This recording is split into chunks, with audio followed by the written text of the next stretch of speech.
It's 6 o'clock, and the Board of Trustees, this May 14th, we convened for the meeting, and we'll be going for the executive sessions. After I call the roll, you will. Would you please, yeah. Mr. Insko? Present. Mr. Rajagopal? Present. Mr. Unger? Here. Okay. And Yes, sir. I recommend that the board make a motion to go into executive session in accordance with the Ohio Revised Code, Section 121.22G1, to discuss the employment and compensation of public employees, including the potential for dismissal, discipline, promotion, or demotion. Also, in accordance with the Ohio Revised Code, Section 121.22G3, to discuss pending or imminent litigation with the Township Attorney. And also, in accordance with the Ohio Revised Code, Section 121.22G8, to discuss confidential information related to specific business strategy and to discuss negotiations with other political subdivisions respecting requests for economic development assistance. I would motion that we do such a thing. For a second. any discussions? Not from I. Would you please make a roll call? You Not got for any mine. discussion? No, I don't have any Not mine. Mr. Insko? Aye. Mr. Rajagopal? Aye. Mr. Unger? Aye. Okay. Very good. We'll adjourn for the executive sessions, and we should be back. Yep. It's 7 o'clock, May 14th. The trustees meeting is convening, and we are back from the executive sessions.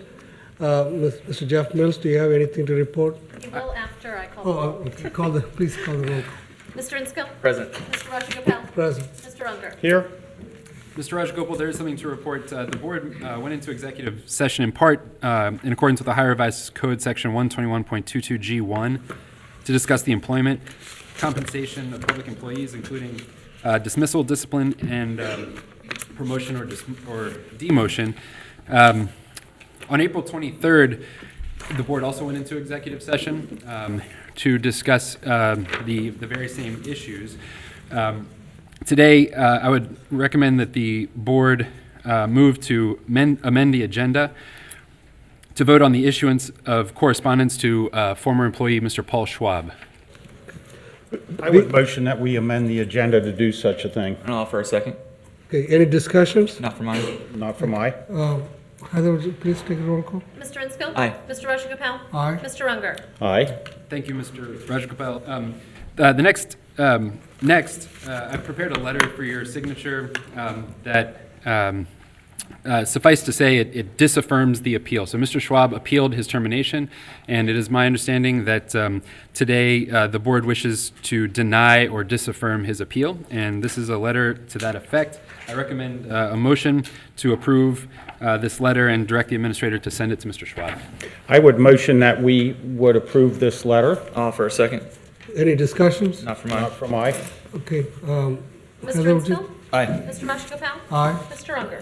Aye. Thank you, board. With that, I think we can move to the Pledge of Allegiance. Perfect. The next to the agenda is a pledge of allegiance, please. Would you all stand up? I pledge allegiance To the flag of the United States of America and to the republic for which it stands, one nation, under God, indivisible, with liberty and justice for all. The next on the agenda is the meditation. Today's the saddest day. You probably heard about the plane crash in Alaska, and several people have died. Fortunately, 4 people survived, and 2 people were my son-in-law's parents. They survived. I got a call 1:45, and it's a miracle, and it's 2 of his aunts survived. So please keep in your heart and think about the family for a few minutes of silence. And also I want to add, our National Guard did a wonderful service, rescue these people. Without them, these 4 people would not have survived. So keep them for the service in their mind. Thank you.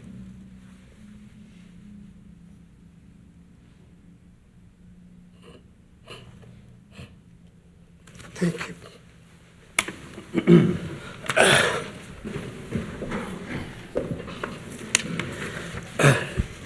The The next, the agenda is fiscal office, approval of minutes from April 23rd.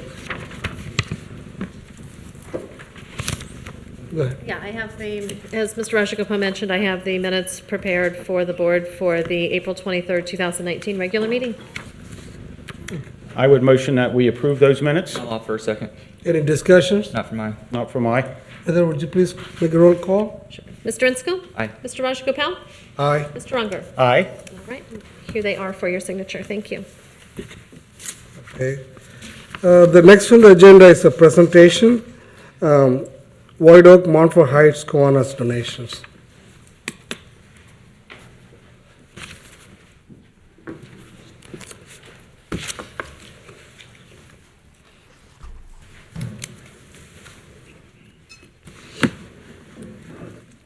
Thank you. Last month, we were going to have the Kiwanis White Oak here, but we had a miscommunication on my part. So they've been nice enough to show up again tonight. As I mentioned last meeting, they were donating $10,000 towards Megaland. Wow. So tonight, two of their members are here, Al Kroll and Dave Berkey. I just wanted the board to come down and actually accept their check from them, and if they have something they'd like to say, I know to donate to this project is really a major thing. Their club is disbanding as of September 30th. So this is one of the great projects that they're going to commit to before they no longer are a club. So it's really kind of them to make this one of their final projects. So if Awesome. they'd like to say something, they're more than welcome to. If not, I'd like to have the board come down and at least accept their check. You want us to come down and take money from him, is that what you're saying? Go ahead.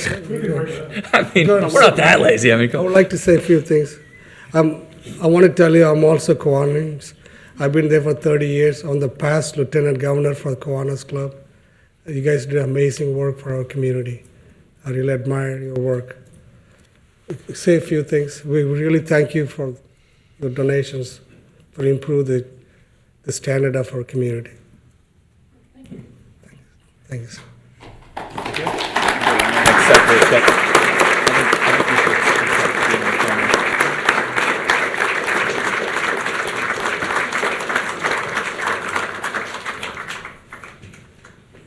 I'll let Raj take the money, but thank you.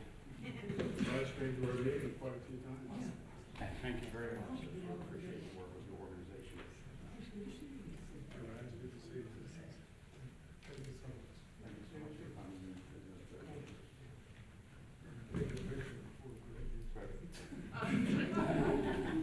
Thanks, Jim. You want to join us?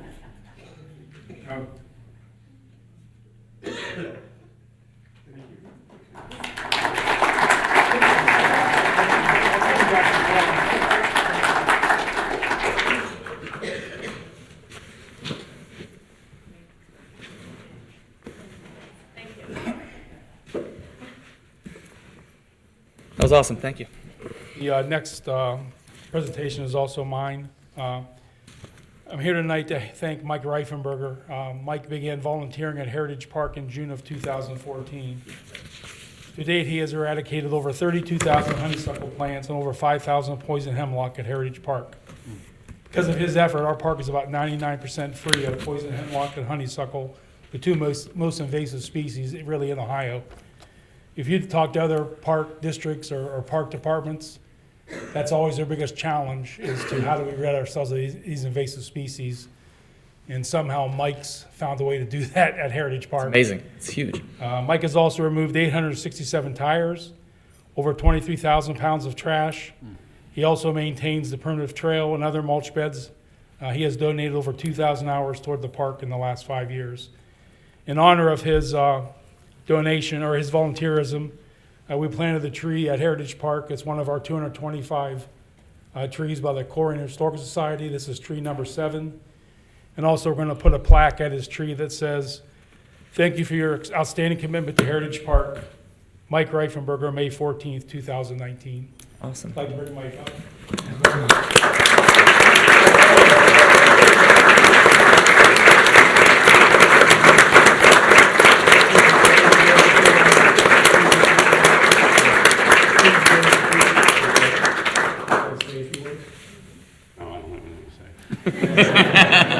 working. It was fun.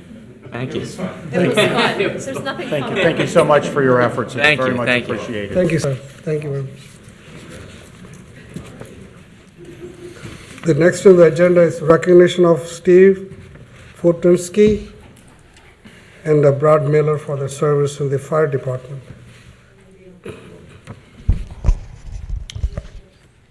Good evening, Board. Good evening. Before I begin the presentations this evening, first of all, I'd like to extend my appreciation to all the fire department's employees, as we're considered leaders in the fire and EMS profession because of their work. The success of our department is a direct result of our valued employees. So this evening, I'd like to recognize two of our employees at this time for achieving career milestones. At this time, I'd like to ask Division Chief Brad Miller to please come forward and Captain Steve Fortinsky to please come forward.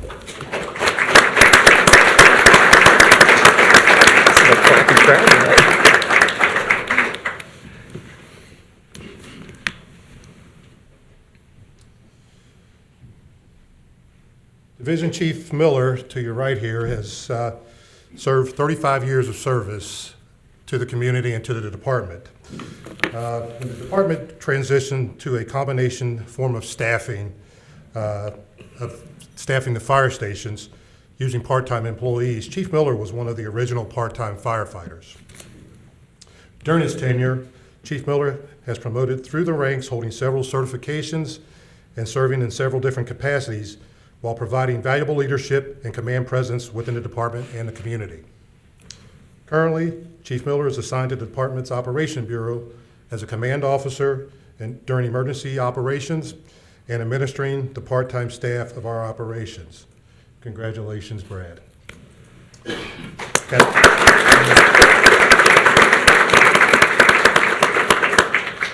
Captain Steve Fortinsky, 30 years of service. When the department began providing paramedic service in 1989, Captain Fortinsky was one of the department's first individuals hired to provide advanced life support and treatment to our customers. Over the years, Captain Fortinsky has been instrumental in providing valuable leadership and quality emergency medical education and instruction, not only to our firefighters and EMTs, but within the community as well. Currently, Captain Fortinsky is assigned to Station 103 in the Peach Grove neighborhood of the community. Congratulations, Steve.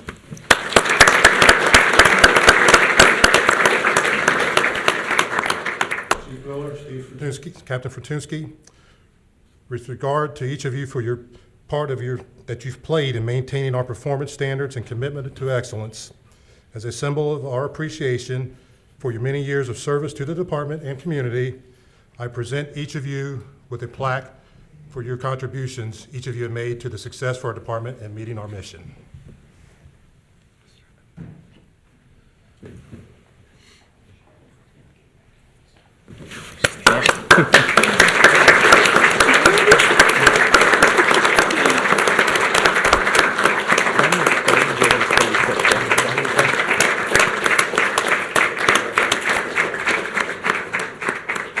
Thank you, gentlemen, for your service. Thank you.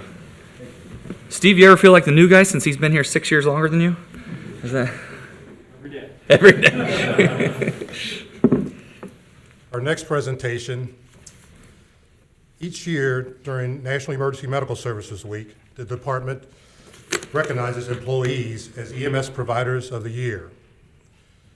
These employees consistently display initiative, creative thinking, action orientation, and a desire to positively impact emergency medical services delivery during the previous year. So at this time, I'd like to ask that Captain Shane Packer, our Emergency Medical Services Captain, to please step forward for the presentation of awards.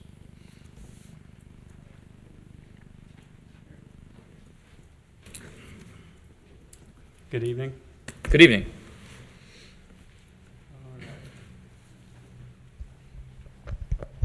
So, as Chief Cook mentioned, next week is EMS week, and as we do every year, we like to recognize our EMS Providers of the Year. The last couple of years, we've been able to nominate and award one from each of our unit days. We have 3 different shifts, and everyone standing up here was nominated by their peers, and they all embody the values of this organization.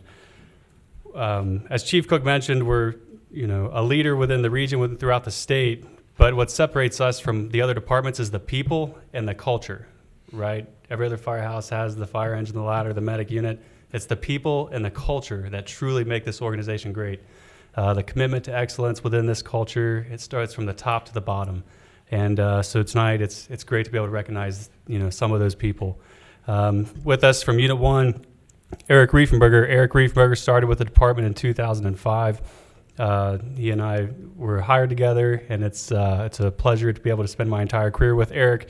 Eric was nominated for the values of empathy, for mutual respect, not just mutual respect to his peers, but to all of our patients as well.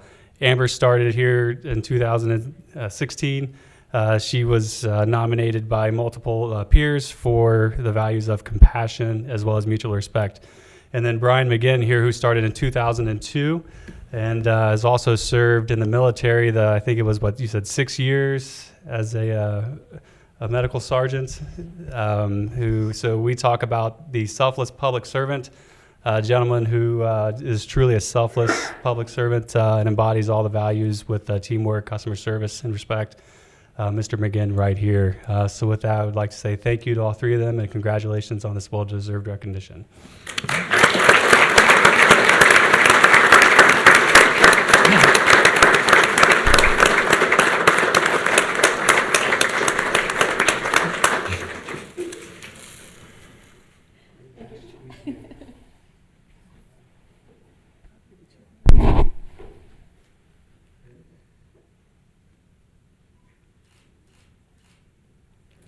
Hey, Chief, Captain.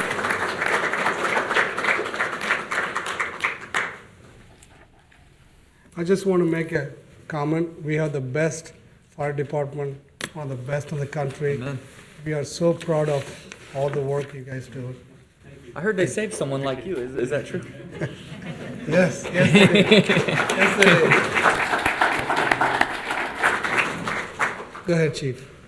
In our last presentation this evening, I'd like to introduce and administer the oath of office to the department's newest full-time employee. At this time, I'd like to ask that firefighter Aaron Adams and his wife Caitlin please come forward, please.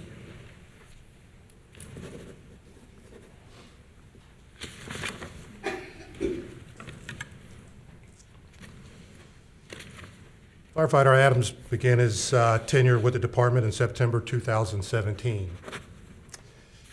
He was raised on the east side of Cincinnati. We won't hold that against him. Thank you. He attended Anderson Township or Anderson High School. He's also attended Northern Kentucky University and the University of Kentucky as far as his collegiate academic studies.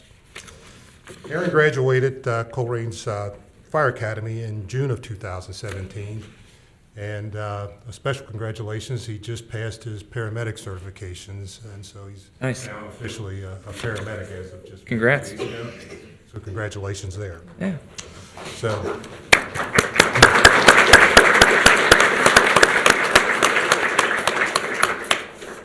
at this time, Aaron, I'd like for you to raise your right hand and repeat after me.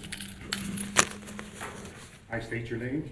I, Aaron Adams, Do solemnly swear do solemnly swear that I will uphold the Constitution of the United States of America that I will uphold the Constitution of the United States of America and the Constitution of the State of Ohio and the Constitution of the State of Ohio and its bylaws, and its bylaws, and that I will faithfully execute and I will faithfully execute the duties of career firefighter paramedic the duties of career firefighter paramedic in and for Colerain Township, in and for Colerain Township, Hamilton County, Hamilton County, and the State of Ohio and the State of Ohio, to the best of my ability, to the best of my ability, so help me God.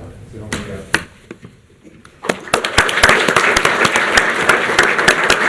That's the fun part.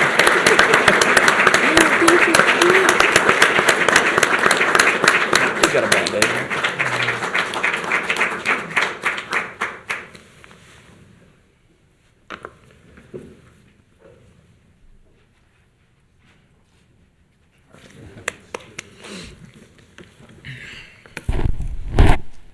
Aaron, I certainly wish you a very bright future and a very successful career.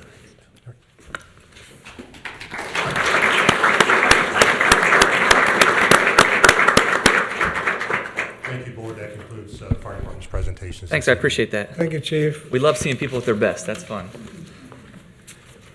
That's great. Next, Mr. Rajagopal and Board, we have a fun proclamation. This is a proclamation that recognizes June 22nd, 2019 as Colerain, Ireland Day in Colerain Township. And the proclamation reads as follows. Be it proclaimed by the Board of Trustees of Colerain Township that, whereas the trustees of Colerain Township, Ohio desire to honor the township's rich history and recognize the occasions of significance, and whereas Colerain, Ohio was settled by John Dunlop from Colerain, Ireland in 1790 and named Fort Colerain in honor of his homeland, and whereas the 225th anniversary of Colerain Township, Ohio will be celebrated in 2019 with numerous activities and events planned for the citizens of the township to come together and celebrate their rich heritage, and whereas the residents of Colerain Township, Ohio desire to honor Colerain, Ireland, the birthplace of our founder, John Dunlap, and remember his importance in the history of the township. Be it proclaimed that the Colerain Township Board of Trustees does hereby recognize June 22nd, 2019 as Colerain, Ireland Day in Colerain Township. And as an aside, that is the proclamation, and it will be hand-delivered to the City Council of Colerain, Ireland, by our very own Mr. Bob Relag. Yeah. It's a pretty neat way to connect with our past. Yeah, very cool. And do we need to vote on such a thing? Sure, a motion to... I would motion that we approve the proclamation. There we go. For a second. Any discussions? None from I. Have fun, Bob. Yeah, it is wonderful. Please call for a vote. It's a long walk. Mr. Rinsko? Aye. Mr. Rajagopal? Aye. Mr. Runger? Aye. Thank you, Board. That's all the presentations for this evening. Perfect. Next, the agenda is a citizens address, the past few meetings. I've been insisting that I would like to have citizens to address 5 minutes, and they give room for everyone to fairly to share the meeting. Also, we can continue our meeting. I would like to stick with the 5 minutes time limit. I would appreciate that. Jeff, can you go see if there's any other ones out there and grab those at about 5 till 7?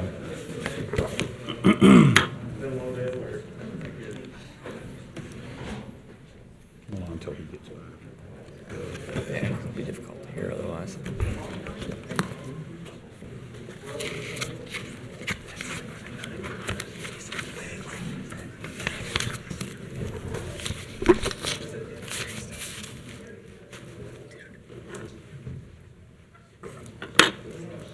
Okay, ready to go. Like I mentioned earlier, I'd like to have citizens to address 5 minutes, please, and we'll have some meaningful meeting. I don't like to see anybody accusing or raising voices.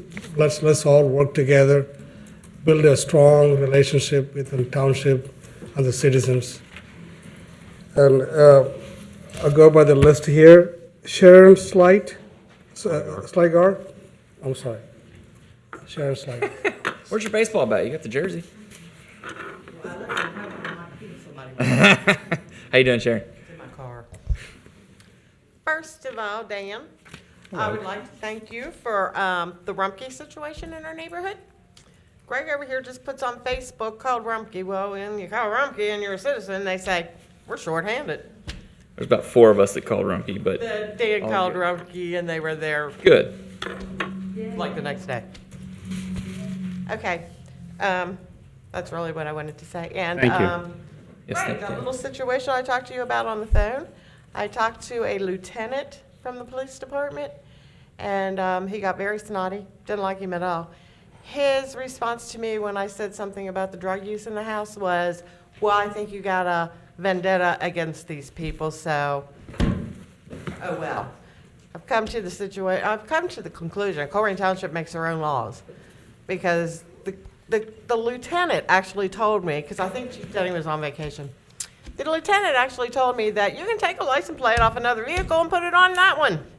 No problem. I said, you mean I went to the BMV and bought temporary tags for a car that I just bought and I didn't have to? He said, no, you didn't have to.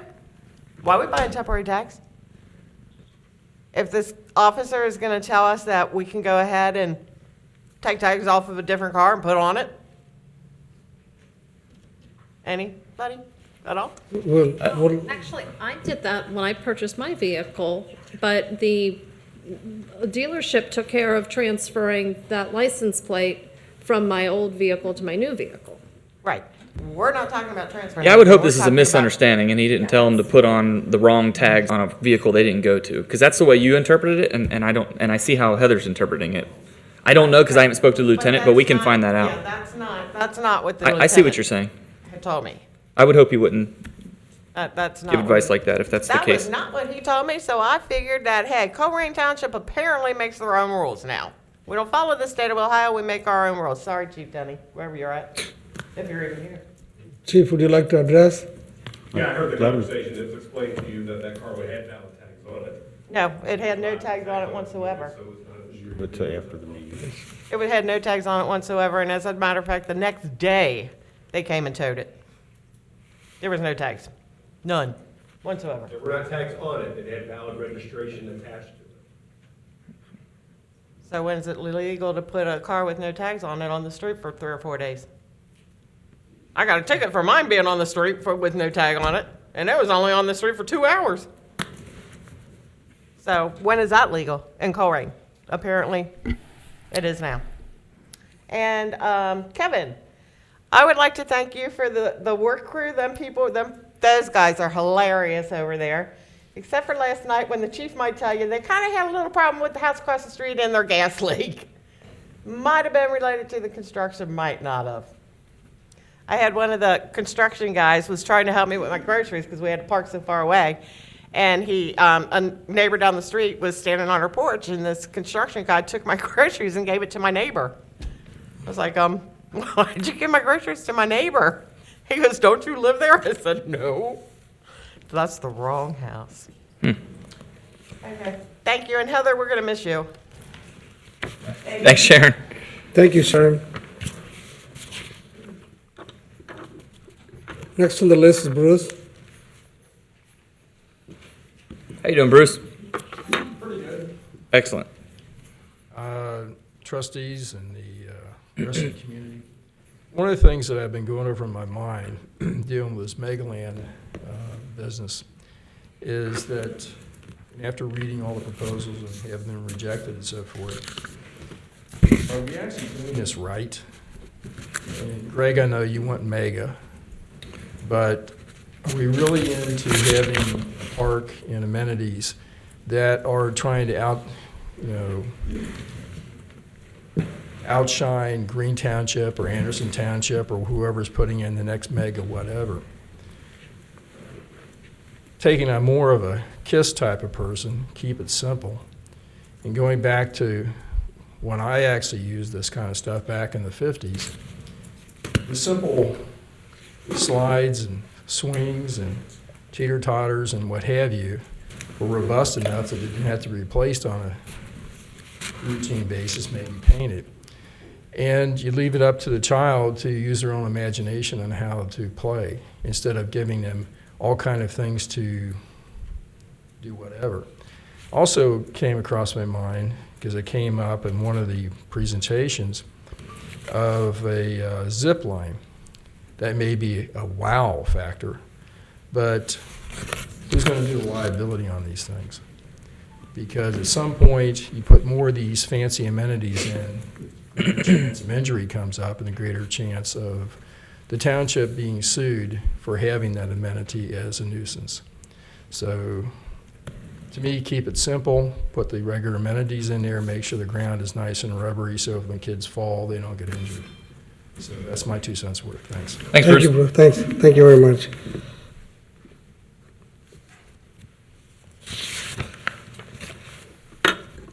Next on the list, Mr. Keith Miller, please.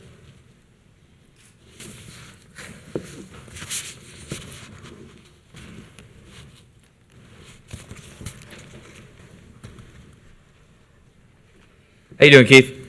Well, it's always good. Excellent. Good evening, trustees, neighbors.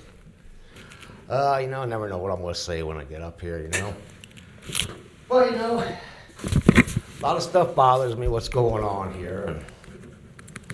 And I have to watch this stuff and feel like, this township's guilty of land grabbing, I believe. Seems to be a common practice. And stuff I talked about in the past when I mentioned the gang of two. I got to bring that back up. After one of you posted that nothing goes on the agenda unless we know what's going to pass. So doesn't that make that man there running our room, our administrator, if he's making sure everything's going to pass and he's got his 2 votes, isn't that premeditated? What do they call it, violation of the Open Meeting Act? Is that not? We've had plenty of things that haven't passed. But the stuff that has, and when it's put on the agenda, and this man puts it on post that we don't put nothing on the agenda unless it's going to pass. I'm certainly entitled to my opinion. But as you've seen and as Dan said, we have lots of things my that. opinion too. Yeah, I agree with you. This is my opinion. You're allowed to have it. It's what I see. That's not what the just post said. But to clarify, that's not what the post said. said, but we shouldn't discuss that now. Fair enough. Thank you. All right, I'm going to let it go with that tonight. Thank you. Thanks, Keith. Thank you, Keith.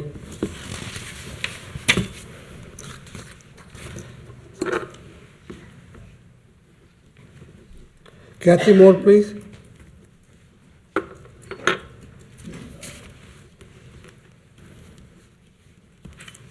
How you doing, Kathy? All right, Kathy. I'm going to be real quick. One question, and I had asked this of Heather before, and now I'm going to ask the board. As far as the Social Security money that we are owed, what are you going to do about it? I'd like to hear from each one of you. I'm somewhat familiar with the issue. I think that was prior to my time here, but I think it's going to cost us more to straighten it out. And I'm not an accountant, I'm not any of that, but I think that the amount of money that's there, it's going to cost us more to straighten it out than it's worth. I realize that and I don't have the list of employees, and maybe you do. I don't know who's affected by it, but I don't know if they're going to have to go back and change their 2015 tax return or make an amendment to it. So I have not, and we have not discussed this amongst the 3 of us, but I am not sure the best way to handle it, the least expensive way to handle it is what my opinion is, and I don't know what the other 2 are going to say. So I was told, Kathy, that I think it's about a month ago, I discussed with fiscal officers about this issue, and they said, number one, and like Dan said, it's very costly, and second thing, the people receiving the money, what are the compensation, they are not pursuing it, they don't want to file a tax amendment now, and they want to let it go. And right now, to restart this process is going to be very costly than what they could compensate. That's what I was told. For me, respectfully, still forming my opinion, but thank you. Still what? Forming my opinion. Okay. Well, you know that these employees are getting credit for Social Security and their pension plan all in the same year, and that really should not be. It should get straightened out, and I mean, we do have a finance director, we have an accounting specialist, so somebody did this before, there should be somebody who can get it straightened out. And that, I am not either of those things you described, but I have not been able to determine what's the least expensive way for the taxpayers to straighten out this mistake that was made, I guess it was in 2015. Correct. And what you're asking for is an expensive thing, and I don't have the best low-cost answer to that. Well, I mean, would you want your earnings that are your retirement and stuff is based on? Would you want that to be incorrect? I think it was probably to their benefit because they're a little bit into the Social Security, and I thought. But it's incorrect. Right, So, but I mean, I don't think they're getting hurt on it. I think they're benefiting from it. I think the 2015 Board of Trustees lost money on it. right, they are benefiting, and they shouldn't be.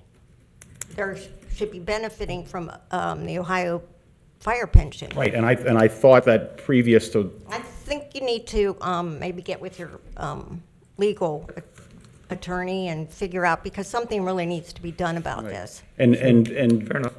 When, I think towards the end of Dan Malloy's time here, didn't they make a large payment to the fire pension. $354,000 Yeah, the township to pay, paid. that the 2015 Board of Trustees paid to the fire pension. So I think all the employees are whole. I think they're better than whole, and I guess you're advocating to go back and take that away from them, which is probably right. It is correct. I don't know the best way to handle it, so Now, you might want to think about it. thank you It's been thank you 4 for years.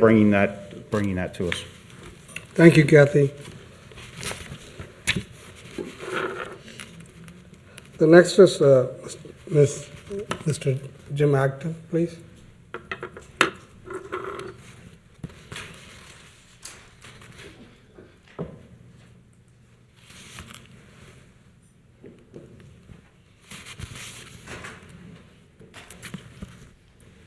Good evening, Jim.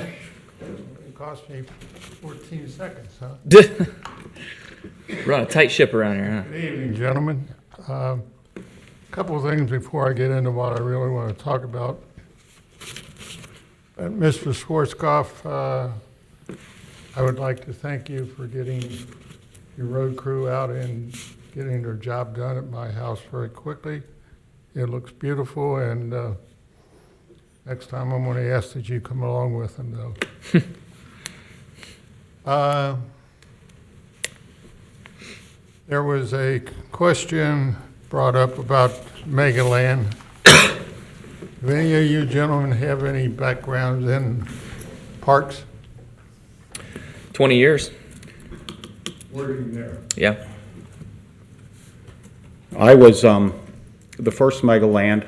Paula Skitt, Jerry Otto, myself, Greg Schneider, Dan Mecklenburg went up to Wilmington, and I was part of the group that got that very first one started. So we went up and looked at a structure that had been built there. Jerry, female Jerry, and Paula really did a great job organizing all of that, and it was a great project when it came up. So that's my background, is I am way back in time connected with this Colerain Megaland. So that's my answer. Man sitting over there got more experience than all of them in parks, in my book. Does a wonderful job with what he has. He's short of crew. I don't know how he does it sometimes. Yeah, he's very short crew. But he's the one that should really make the decision on who should come to present these programs to you. My neighbors, I have 14 of them, are about ready to lynch me, because July 4th, Colerain Park was supposed to be open.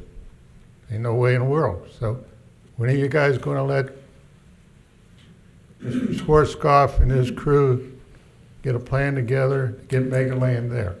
Or is it going to be in 19, 20, 21? Jim, like I said in the last meeting, we're talking to state rep. Well, I'm actually approaching him. We may be able to get another funding for this year, another close to maybe You're going to lose this $1,000. funding. Use the money we have, the money we're going to get. I think those money will make it to have a nicer park. That's our goal. And Mr. Kevin, he knows about that. We working with them. Well, the grant money you got right now, you're going to lose it soon if you don't do something with it. My next subject is something very dear to my heart and to some other people in this room. But each May, the United States celebrates a day called Memorial Day. What does Memorial Day mean to you? To me, it brings great memories and meaning of the brothers and sisters who I served with in the Air Force, those other GIs throughout the world, protecting my freedom and yours. In years since World War I, this day, Memorial Day, has become a day of honor and celebration for those who died in all American wars and those veterans who serve and those still serving today. Memorial Day is a national holiday to honor those who gave their all to give you the freedom that you have today. I have some suggestions for you to honor these service people, whether they be Army, Navy, Marines, Air Force, Coast Guard, or etc. branches of service. Number one, fly the American flag at half-mast to remember my brothers and sisters who gave their lives for you. If you have time, place flowers at veterans' graves throughout the cemeteries we have here. Arlington is an excellent place to go. And finally, join us veterans and service people as we pray during the national moment of remembrance at 3 p.m. on Memorial Day. And think of the true meaning of the day in the words Memorial Day. Thank you. Thanks, Jim. Thank you, sir.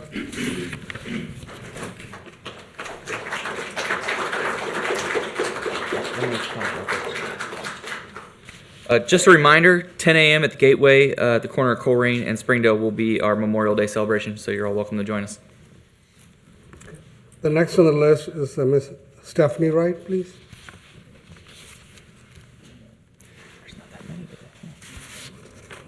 That's a record. How you doing, Stephanie? Good evening. Good evening. I would just like to ask the board a question about Moody's rating, if you all are familiar with that term. And could you educate me a little bit on how those ratings affect our township? Moody's is a bond rating service, and it's your property value is one factor, your amount of debt that you have is one factor, the amount of total levied debt that affects, say, Colerain Township or the school district or any other entity, and those are all factors that determine your bond rating, your ability to borrow money. Is that something that's produced every year? Does the township receive a rating every year? I don't know the answer to that. Pretty much. The rating is very, very critical. The Moody rating is. That's why the people, the banks, they look at it, our strength of our township.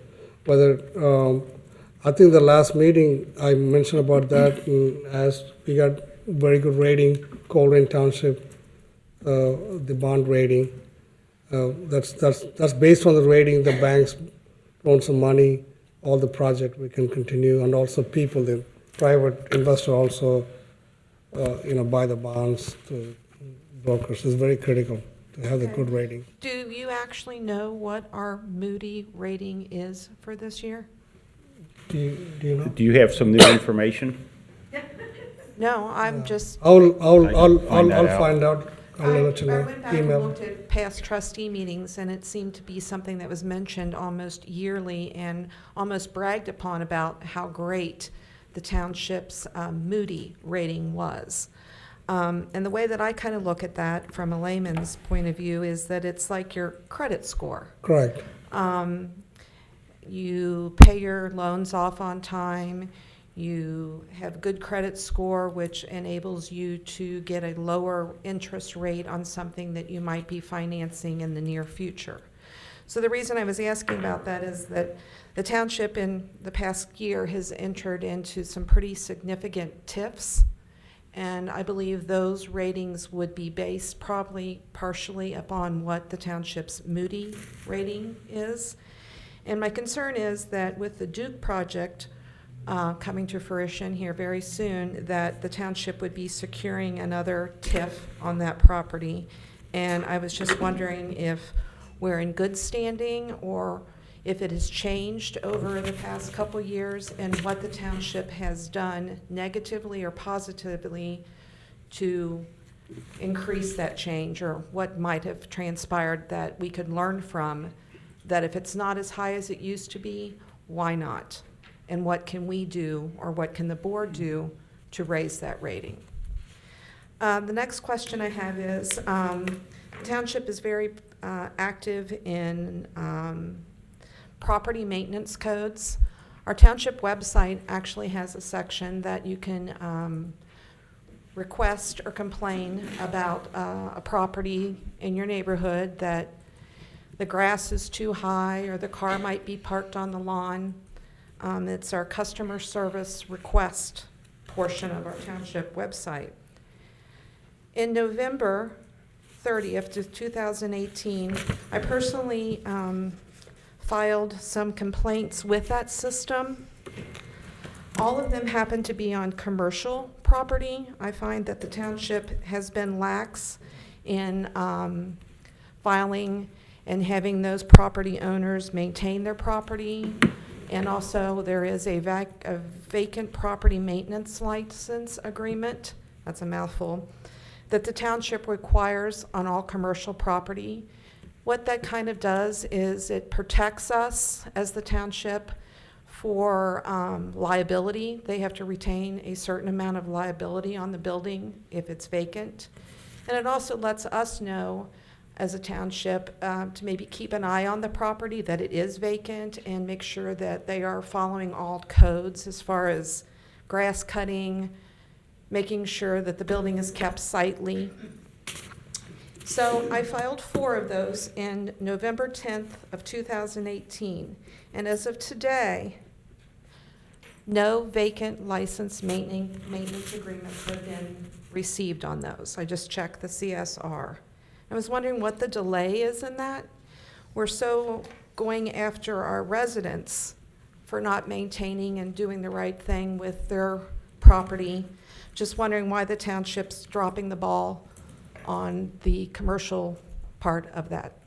Thank you. So I could do my research. Did you say November 30th or November 10th? November 10th. Number 10. Okay, I thought at the beginning you said the 30th. I must have misheard you. Stephanie, that's a great idea. We gotta go after this commercial people too. Thank you. Thank you for your comment. Next is Mr. Bob Stivey, please. Stevie.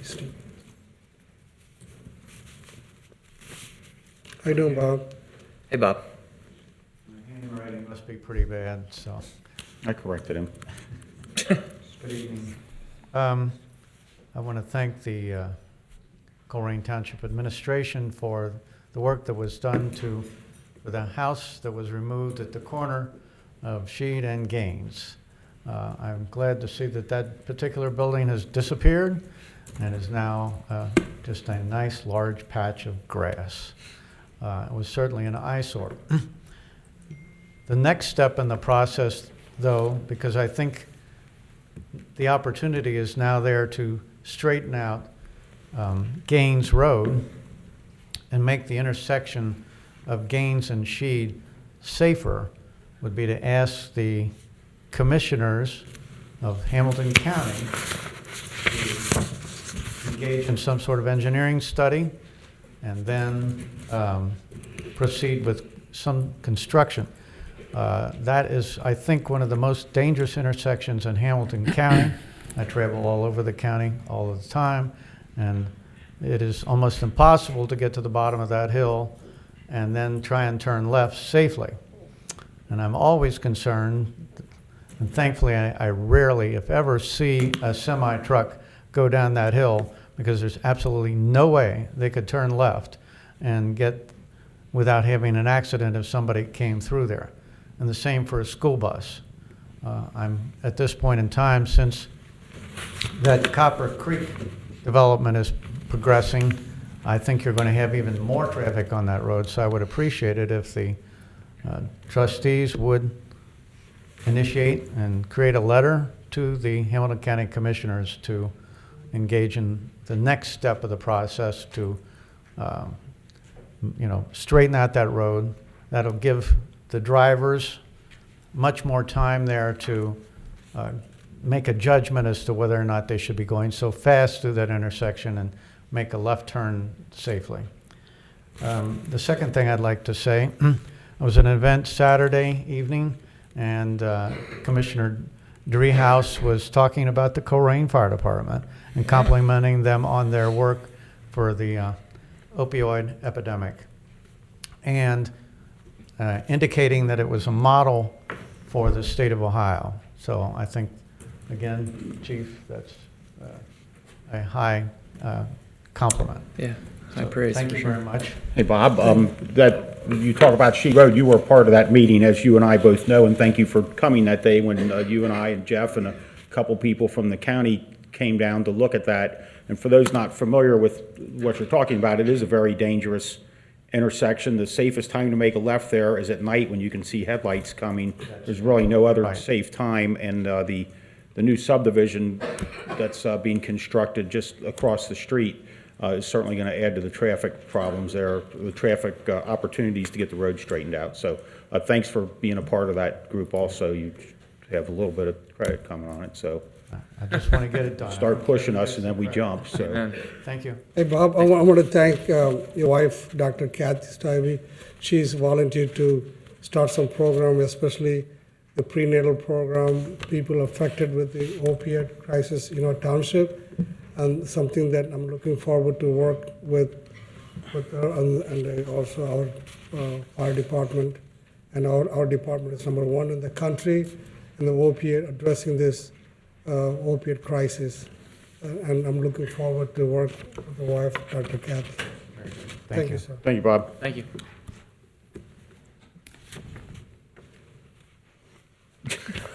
That's why we made you the board president, buddy. CRO. Davis? Okay, oh, sorry. Oh, you're messing with us. This is a public document. Anybody that That- can read that is. That is a prank, Carrie. You cannot, well, you did a great job. Wow. Again, cave dwelling's more legible than that. Thank you. Holy moly. Karen. I did add your name to it, so Heather would be So able we to read saved it. this. There's Go ahead, one letter in please. your name. Okay, what Kathy was talking about, excuse me, Stephanie Wright was talking about, I basically proposed that in my spring clean initiative months ago, asking you all to focus on our businesses and keeping them up to par on their maintenance and stuff. And it does include that penalty fee, basically, they get for having vacant properties. And what is that, 3 months ago or 2 months ago? And you guys haven't acted on it or responded in any way, just as was said at the last meeting.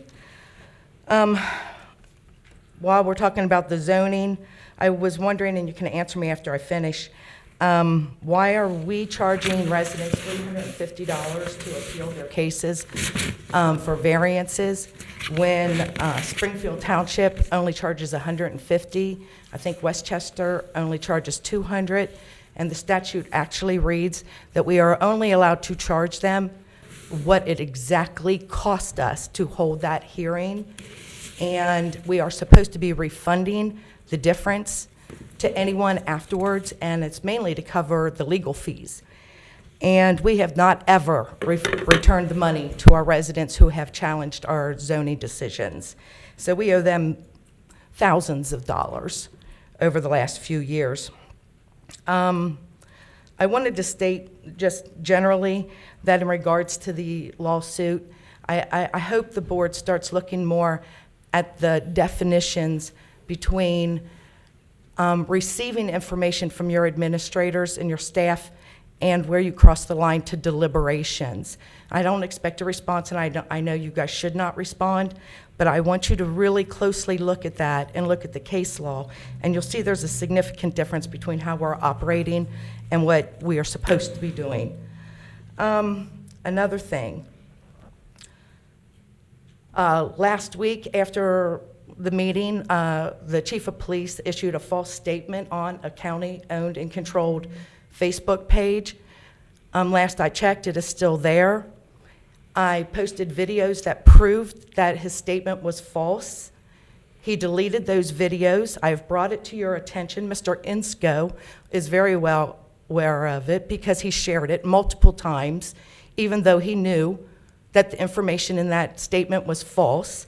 And I feel I'm being targeted, that this is retaliation for speaking out on issues of public importance to the community, because not only have I been accused of all kinds of wrongdoing, I'm being banned from pages and stuff like that, and it's just a little overwhelming that you would officially endorse a police chief fibbing on an official government page and do nothing to correct it, much less apologize to me. While I'm talking about the chief, we just started keeping tallies of the 321 cops calls. And when I did a brief review of the statistics we've been provided over the last year on how many calls are coming in to 321 cops, I don't know how in God's name we're creating these numbers when we just started taking records of them in November, I believe. And so all those numbers related to 321 cops are fictitious and not made in fact. Another thing is, when I'm done, I'd like somebody to tell me who is representing us in this current litigation. And I would also caution that I think it's a conflict of interest for the person who advised you to take such actions to also be representing you in the case, regardless of whether or not the insurance company is paying for it. I think that's a conflict of interest, and it actually promotes a law director to give bad advice if he also gets to represent you when you get sued on it. And the last thing I'd like to talk about is, first off, Miranda and the kids at the summer camp are awesome. They're awesome. I don't think we could ask for anybody better. But I do have some concerns. And personally, they were so kind to me and made me feel so much better last year when I was campaigning. They were very wonderful. But are they all white? Is everybody we're hiring for the summer camp program white? Have we done anything in this community to reach out to minority populations? We're 30% minority here, and I'm not seeing much color. You know, whenever the police department's doing pretty gosh darn good, the fire department's doing good, they're making their efforts, but I'm really concerned about that. And that made me also think, why are we housing the summer camp program at Colerain Park when we have Northbrook, Clifford Park, that has an entire community around it that is in need? They need these kinds of programs more than the kids whose socioeconomic status is much higher. Why are we focusing our attention on that park, especially since it's crap right now? So I would like you guys to think about rotating the program to each of our parks, Skyline, Groesbeck, Colerain, and each week rotate it to a different park so a broader community can participate in the program.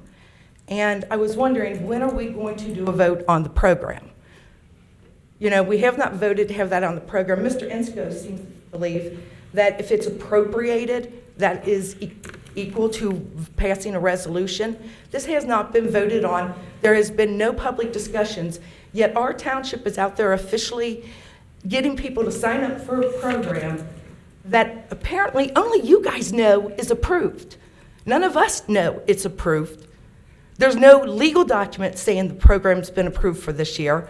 So I don't know what meetings happen behind the scenes and what communications were going on behind the scenes that we're signing up people for a program and hiring people tonight for a program that we haven't even approved.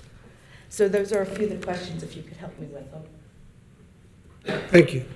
Thank you, Karen. I'm sorry, Dan, you're giving me the evil eye. I'm not giving you the evil eye, I'm just amazed. What did I do wrong? You started off saying it was a county webpage. I don't, as you know, I'm not on. Okay, it's correction one. I think wasn't the program at Clifford Park last year, Greg? It was at Colerain Park last year. Colerain. It doesn't need to be at Clifford Park. And then this doesn't tell us what people look like, so I don't know if people are black or white or I what. don't either, that's why I said, are any of them I black? mean, 'Cause as a have no trustee, I'm confident that our guy is hiring the best person qualified for the job. They don't tell us that. Right, I don't know the answer. For all I know, And they're then all don't black. say that we're somehow involved in racial selection, because that is the farthest thing No, that is not from the what I said. truth. What I Also, said excuse me. is I that also- we should be more proactive in reaching out to the minority community. Yes, yeah, I totally agree with you. See But how you're also, we twisting want to my know words? how many minority people applied for the job. If anyone didn't apply, then we need certain people. So Well, there's a diversity requirement in government that we are supposed to be making certain efforts, each township is. Yeah. And Jeff, I'm sure, knows about this. And so we are supposed to be making special efforts Yes. to hire people who reflect our community. I also like your idea of moving the part like Clipper, the program. That's a good idea. I see more the children in the diversity group able to participate. I love that idea. Maybe you will talk to who are the program, the coordinator, the director, and we'll discuss. Thank you, ma'am. Thank you very much. I appreciate your And I had comment. asked about who is representing us in the current litigation. We cannot. There's no Not decision has decided been yet. made. No decision Thank yet. you. Okay, thank you. Thank you, guys. Next is Greg Teeters, please. Just one thing. This is, Is this pricing that you're giving out for a vendor? This is the revised proposal that was submitted by DWAR Rec 2 months before you guys even wrote the RFP. And the RFP matches it. Thank you, I ma'am. forgot about that one. Greg Teeters, please. Teeters.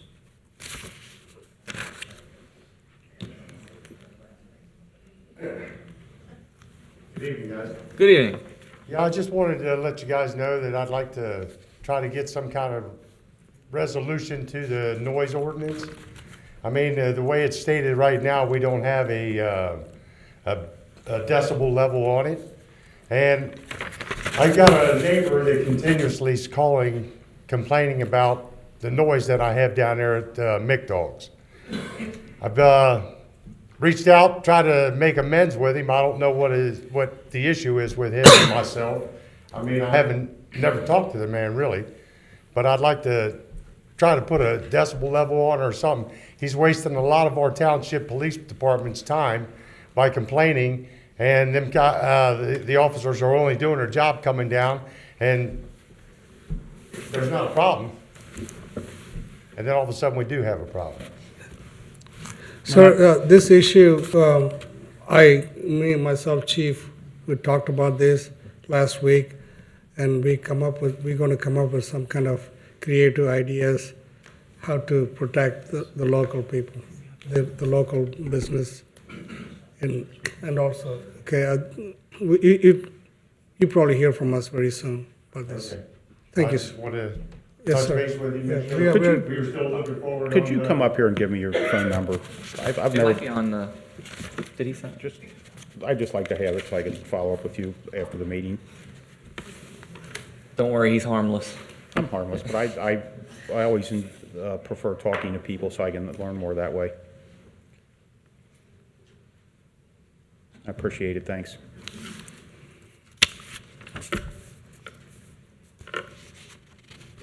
You got next.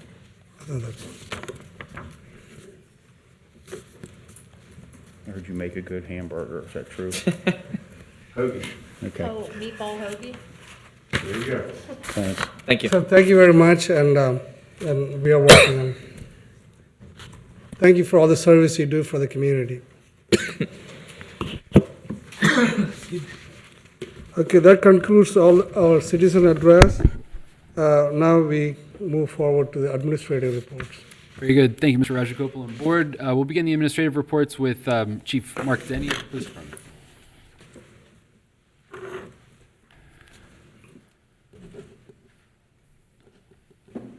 Good evening.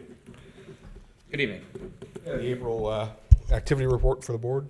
In April, we answered 3,406 calls for service, 236 vehicle crashes, 42 of those had injuries, and one unfortunately was a fatality. 36 hit skip investigations, 336 traffic stops, which generated 232 traffic citations, 11 OVI arrests, and we had 181 alarm drops, with 100% being false. 61% of all the calls were answered within 5 minutes, and we had 209 arrests, and 35 new cases were assigned to our criminal investigative unit. Thank you. Thank you, Chief. Great. Thank you, Chief. The next administrative report will be delivered by Chief Frank Cook, the Fire Department.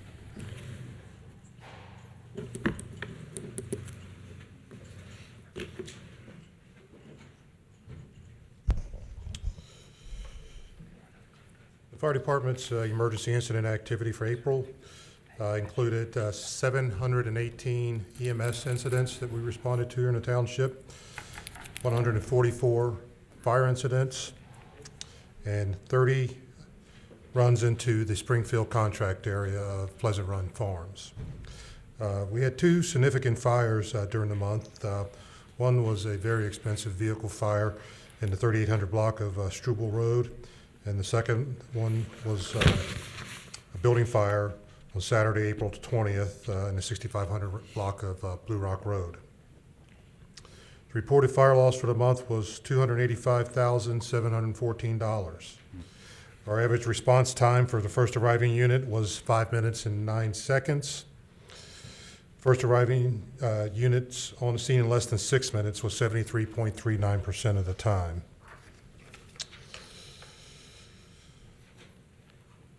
On May 6, 2019, Captain Shane Packer was recognized during the Mercy West Hospital's Exemplar Awards ceremony with the Community Partner Award. The criteria for the award was described as an outstanding member of the community who has demonstrated excellence by dedicating time and effort to the enhancement of a professional rapport with Mercy Health and its community partners. Captain Packer was nominated by Mercy's Cath Lab manager, Jenny Stevens. If you allow me just a brief excerpt from the nomination document. The Mercy West Cardiac Catheterization Lab was awarded chest pain accreditation during the fall of 2018. Mercy was the first hospital system in Cincinnati to receive Cath Lab accreditation from the American College of Cardiology. Captain Packer's involvement with the associated processes was integral to the success of the accreditation designation. He attended every meeting, participated in community service and education, and coordinated efforts between Mercy and emergency medical service providers for community outreach. As Colerain's EMS captain, Captain Packer has always been very approachable and willing to assist with any project for quality patient outcomes. His dedication to his profession and involvement in the community has contributed to the success of Mercy's patients and programs. So, you know, just congratulations to Shane on his recognition there. And the last item I have for the board is this Saturday from noon to 4, in collaboration with the police department, the fire department, will conduct their safety fair at Northgate Mall from 12 p.m. to 4 p.m. It provides an opportunity for both agencies to engage with the public regarding safety matters. So we invite residents, non-residents to attend. It also gives us an opportunity to demonstrate and discuss with the citizenry the services that are provided by each department. Thank you, Board. Thank you. Thank you, Chief. Thank you. Thank you, Chief. The next presentation will be delivered by Kevin Schwartzoff of the Public Services Department.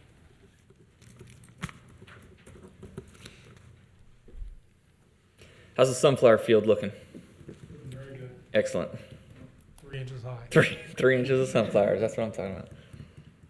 I have a few items from administrative reports. Memorial Day ceremony will be held at the Gateway Memorial on Memorial Day, which is May 27th at 10 a.m. In-person sign-ups for our summer day camp will be held this Saturday from 10 to 2 o'clock at Colerain Park, and then on June 1st from 10 to 2 o'clock at Colerain Park. The final paving for our skip project on Acre, Gardenia, and Burnside should be completed before the end of June, probably sometime, actually this May, but because of weather, you never know. Royal Heights skip project is moving on. We still expect to have a fall completion date. They're doing asphalt, they're doing curbs, aprons, sidewalks. Some of the areas are even starting to get some finished dirt brought in so they can do some seeding. So it's moving along really well now. And I think what's happening now is you can see the fruits of the labor. When they were doing all the utility work, I think people were concerned because they couldn't see what was being done, just the roads were being tore up. But now you actually can see what's happening out there. Friday, June 7th will be our first movie in the park. It's Mary Poppins Returns. Friday, June 14th, which is our music night, Vernon McIntyre's Appalachian Express. We'll play that night. I don't mean to cut you off. The movie in the park sponsored again by Darcy Bradley? Is that? Yes, ma'am. sir. owe them a great, ma'am, that's fine. I get it, you know. No, that's excellent. So for those of you who don't know, I don't mean to interrupt your report here, but Darcy Bradley generously sponsors our movies in the park at the Colerain Township Park Amphitheater. So I highly recommend you guys go out and check one out. It's beautiful. It's a great thing that quite frankly we probably would have disconnected years ago, or discontinued rather, had she not stepped up and sponsored those. So again, hats off to Dr. Bradley and her crew. Thank you. We'll have our full array of events probably published maybe by the end of the week. Perfect. I can't wait to get that out. And on Monday, July 1st, we'll have a special event at the amphitheater. We have the U.S. Army Band's going to play that night. That's a Monday night, so that's a special occasion. I believe the band's out of Columbus, but they play all around, I think, the country, so kind of a July 4th thing, but we couldn't get them on the 4th, but we got them on the 1st. Monday, July 1st. Yeah. Yes, sir. Thank you, Kevin. Thanks, Kevin. Thank you, Kevin. Our next administrative report will be delivered by Mrs. LeCount of the Planning Department.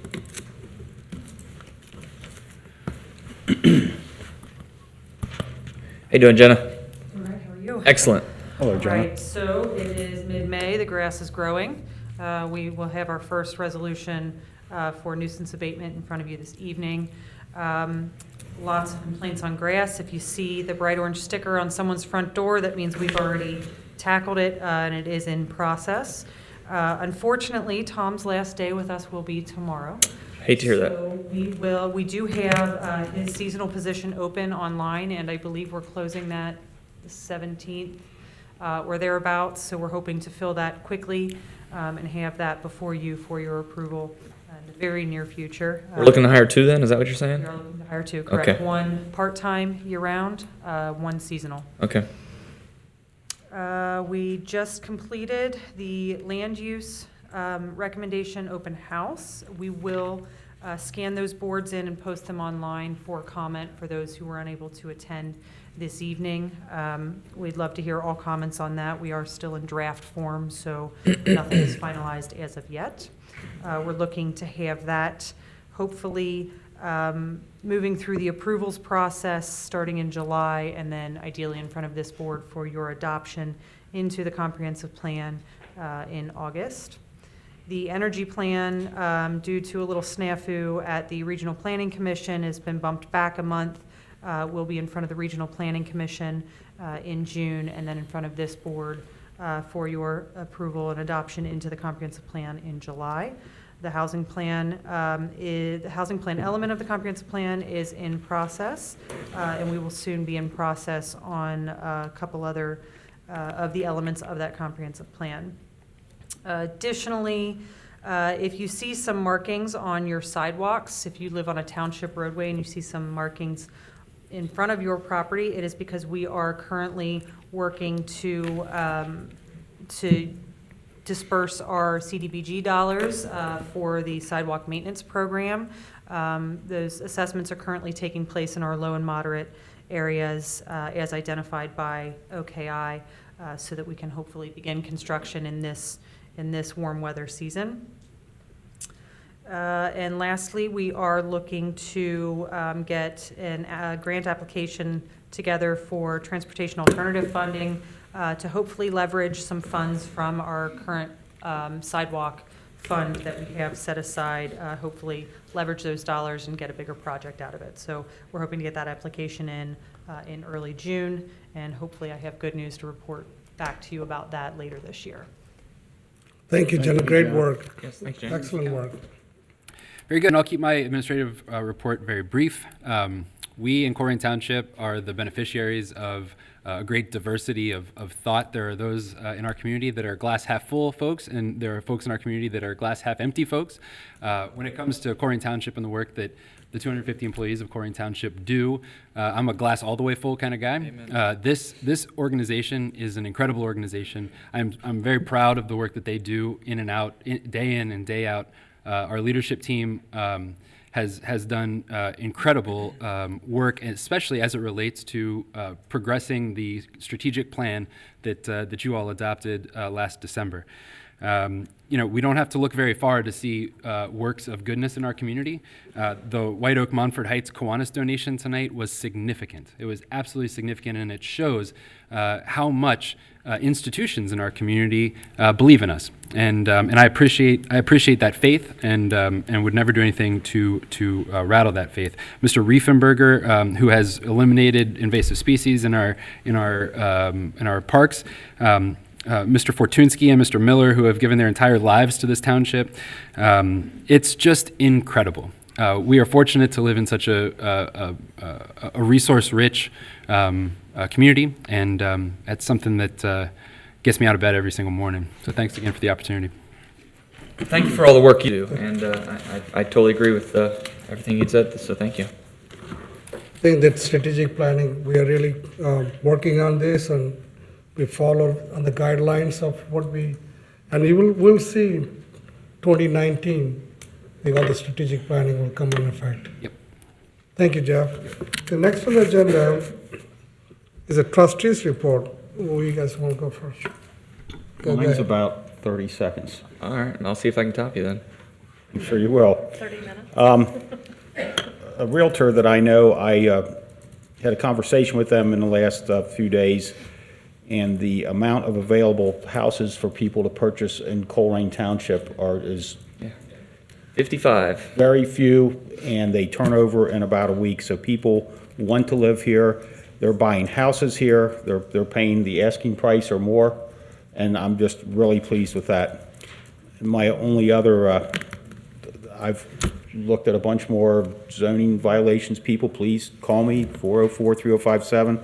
If you have any questions about anything, I try to make myself available, and I can't help but to notice we have a few scout leaders back there in the audience. Obviously, you've dragged your guys out and made them go to a public meeting so they can get their citizenship in the community or whichever badge you're currently working on. I'm sure that they want to grow up to be trustees. So, if they have any questions or need something from us, please come up at the end of the meeting. We're happy to talk to you. What troop are you from, gentlemen? 640. Welcome to the Colerain Township Board of Trustees meeting. You can watch replays on waycross.org. Watch any meeting that you want. If you have any questions, please approach any of us after the meeting. So thank you for coming. Actually, next meeting, we are honoring one of the scout. He obtained the Eagle status.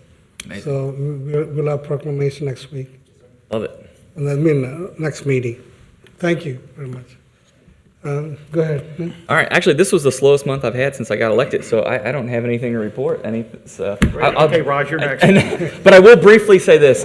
Yesterday was a dear friend of mine's birthday, so happy belated birthday to Mr. Fisher in the back. Thank you for being here. What a way to celebrate a birthday. Right. Okay, Raj, Happy you're up. birthday. Top that. I got. That's great. Great. Go, Raj. So a few weeks ago, or maybe 3 weekends ago, there was a Northbrook cleanup, and I participated. Jeff Eckbach there. Actually, we rode with Mike and picked up all the trash.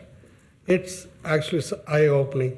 Some of the houses we went, it's unbelievable. It made me very sad because not the neighborhood looks bad, the little children, babies growing up on that environment, on the backyard, piled with the trash. Little tiny babies, 2-year, 3-year-olds, very, very toxic environment.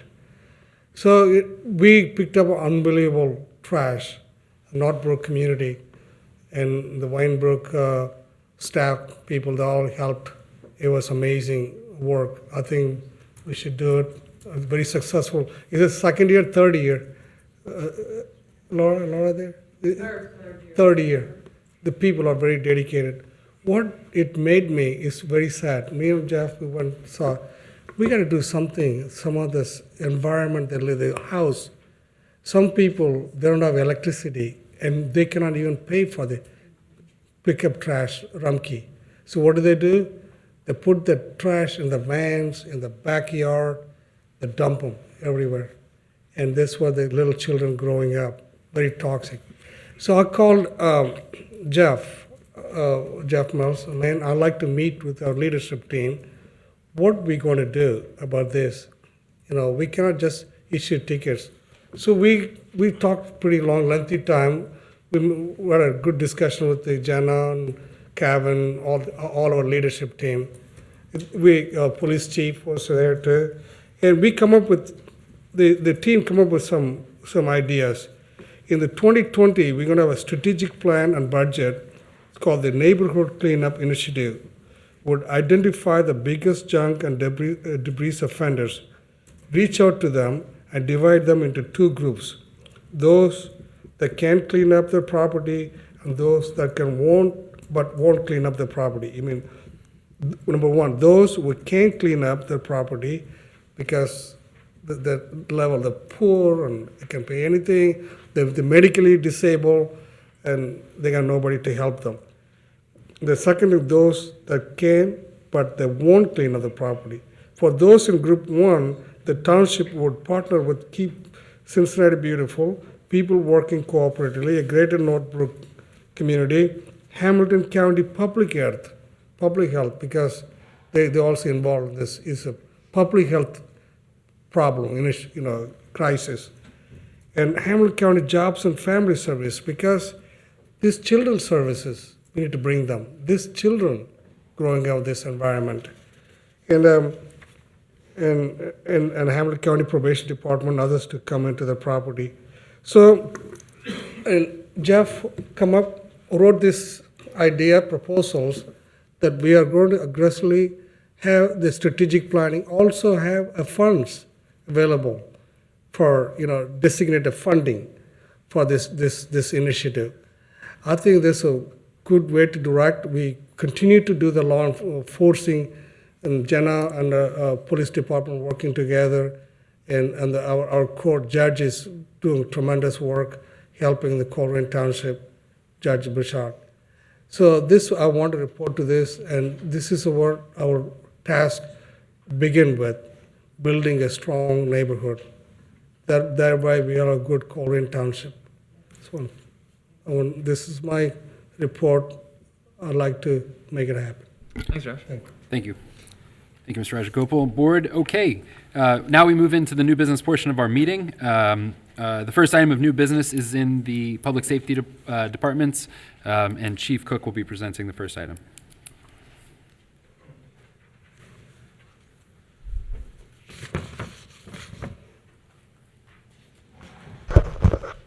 Board, I have one item for you to consider tonight, and that being a request adoption of a motion for the acceptance of $8,799.66 in grant funding. The request to accept this grant funding is from the State of Ohio's Bureau of Workmen's Compensation Safety Intervention Grant Project. The funding will assist in the acquisition of a power load system. The system will enhance emergency medical personnel and patient safety by supporting patient cot handling throughout the loading and unloading process, thus reducing the potential for employee spinal and muscular back-related injuries. The system has a maximum capacity to lift up to 700 pounds. The system, when acquired, will be the third system in the department's fleet of 8 transport ambulances. I would motion that we do such thing. I second it. Any discussions? Not from Yes, that's similar to what we bought, and there is an investment there, but if it saves us 1 or 2 workman's comp claims, it well pays for itself. Yes, sir. Again, we continually aggressively try to seek assistance through grants wherever we possibly can. Sure. Much appreciated. Also, it expedite their performance, get the people in and out real faster, put them in the ambulance. Yes, Nothing else from me. Any? No. Heather, would you please say? Mr. Insco? Aye. Mr. Rajagopal? Aye. Mr. Munger? Aye. Thank you, Board. I appreciate it. Thank you, Chief Cook. Thank you, Chief. Very good. The next item on the agenda is, there's next 2 items are in the Public Services Department, and Kevin Schwartzoff will be presenting.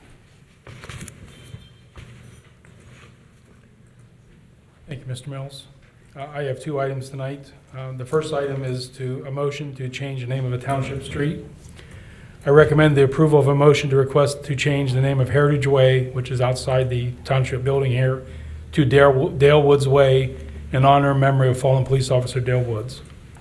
The first step in the process to change the name of a township street is for the Board of Trustees to recommend the change to the Board of County Commissioners. One thing with current Heritage Way, there are no street addresses on Heritage Way, but it is a dedicated street, so I think it's very important we do this for Dale Wood's memory, but also we're not even going to be changing anybody's physical address. Yeah. Or when they need to make that recommendation, I would take that to the county commissioners. I'll proudly make the motion. I'll second it. Any discussions? Good.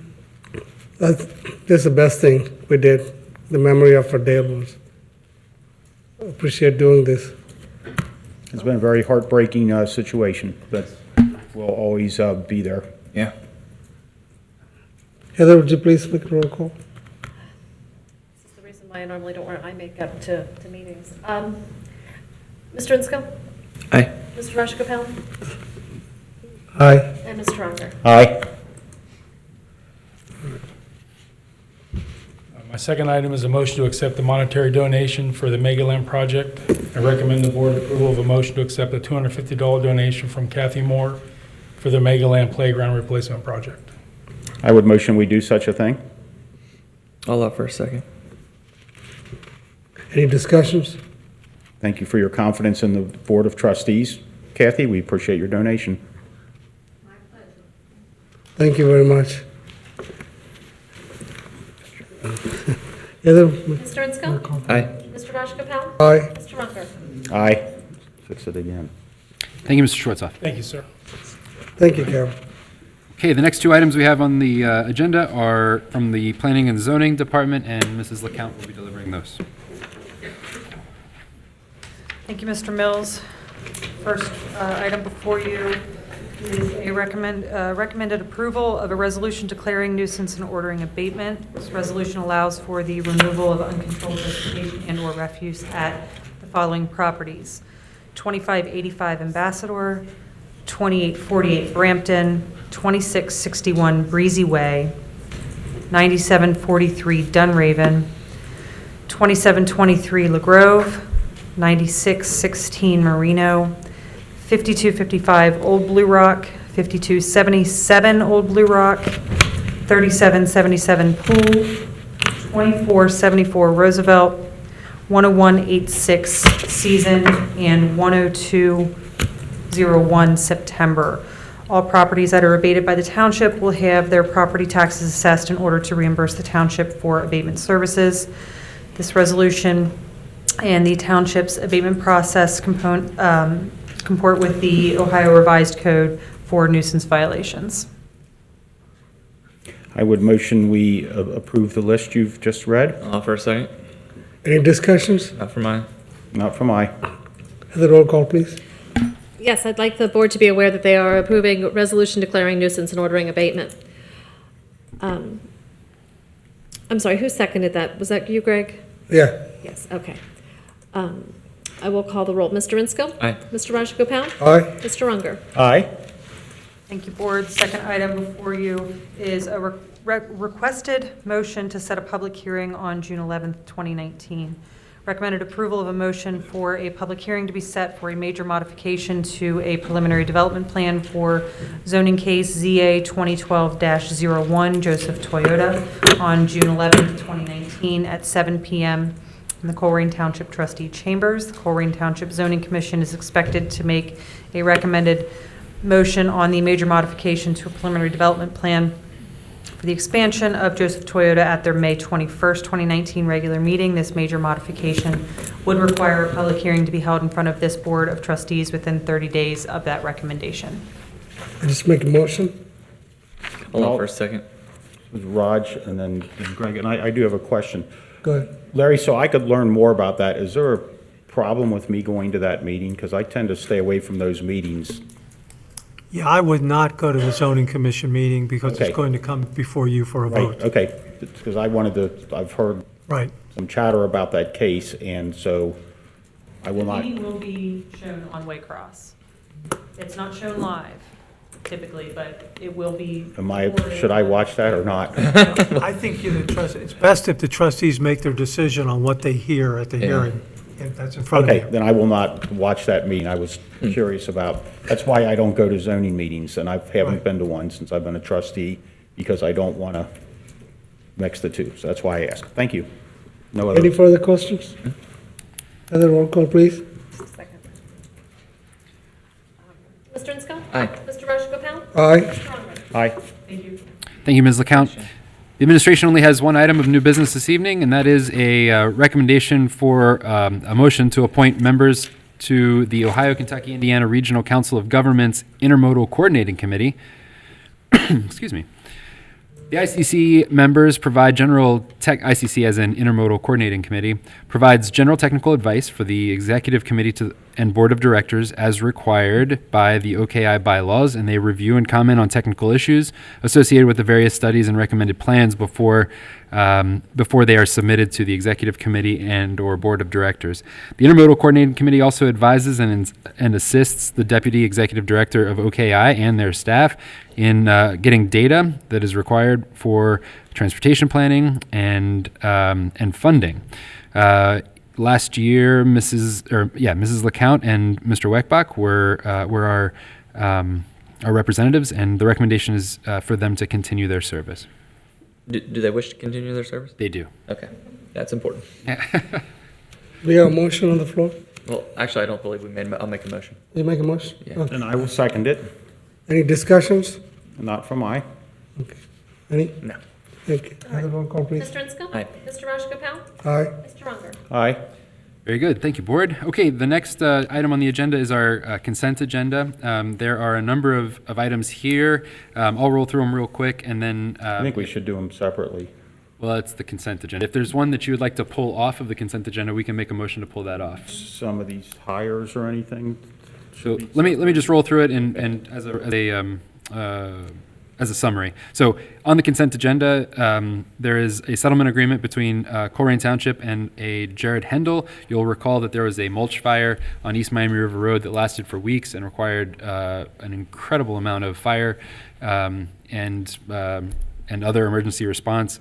It turns out that operation was an illegal business there, and when notified, Mr. Hendel appealed the determination of our zoning director to the Board of Zoning Appeals. The Board of Zoning Appeals affirmed the decision of Jenna that business was in fact illegal, and Mr. Hendel then appealed that to the Court of Common Pleas. And so we've been litigating this issue with Mr. Hendel. This settlement agreement basically requires Mr. Hendel to cease and desist his illegal operation of a mulch facility on that property, and to remove all of the mulch from that site to some other place, and to only use that property for legal means. And in return, for doing all the things that he's supposed to do, we will not prosecute any further than we already have, which is quite far, his illegal business. So that's the first one. And then we have several new hires. We have new hires in the seasonal maintenance workers. We have the new hire of seasonal maintenance workers in Public Services Department, a summer camp director in Public Services Department, a summer camp assistant director in Public Services Department, summer camp counselors in the Public Services Department. We have part-time paramedics and part-time firefighter EMTs in the Department of Fire and EMS. And we have seasonal fire hydrant maintenance workers in the Department of Fire and EMS. And you'll recall that you all have adopted an organizational chart and job descriptions, which gives us basically our staffing levels that have been approved. All of these positions have been approved. Included in the job packets are the new hire authorization forms, which share with you information like where the jobs were published, when they were posted, the number of responses, and so on. A very, very transparent process that requires, at the end of the day, the trustees to confirm their hire. The next item, item H, is a contract that I signed with Selection.com for FBI background check services. And then the final item is a contract with Ring that was on the last agenda that was tabled, I believe, And so it's back on the consent agenda here. So the recommendation is approval of all the items on the consent agenda. If you would like to pull one or multiples off of the consent agenda, you would just make a motion to that effect. I would like, for example, I would make a motion to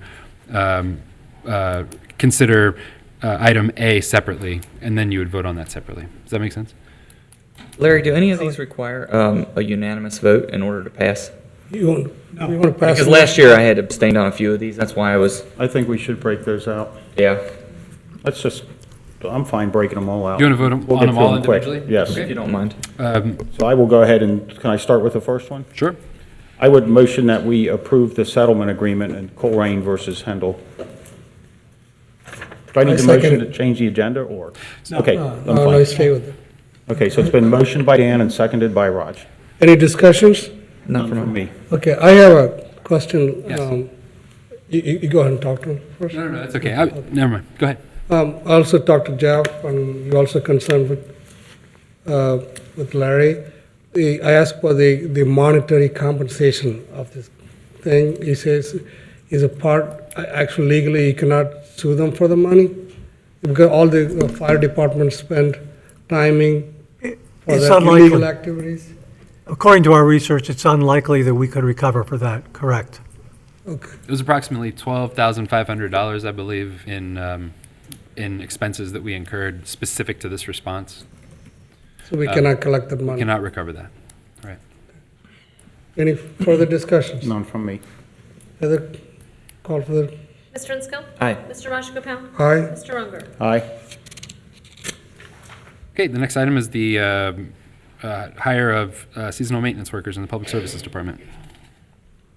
I would motion that we hire the folks that Kevin has brought forward. Specifically, we're talking about Dylan Bigner, we're talking about Nathan Payne, and we're talking about Tyler Short.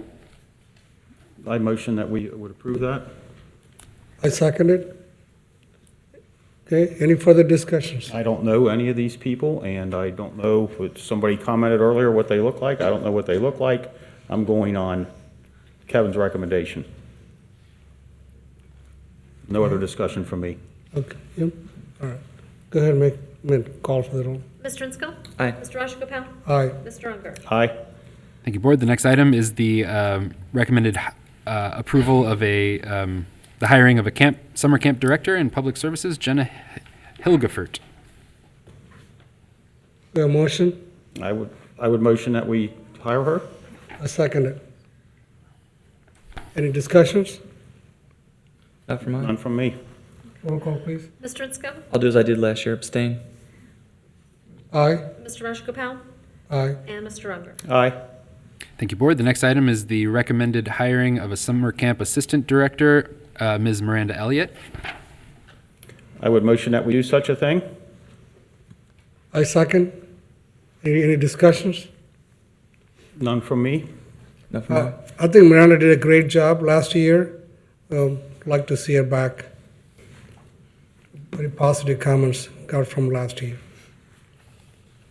No other Any discussion. further discussion? Roll call, please. All right, Mr. Insco? Abstain.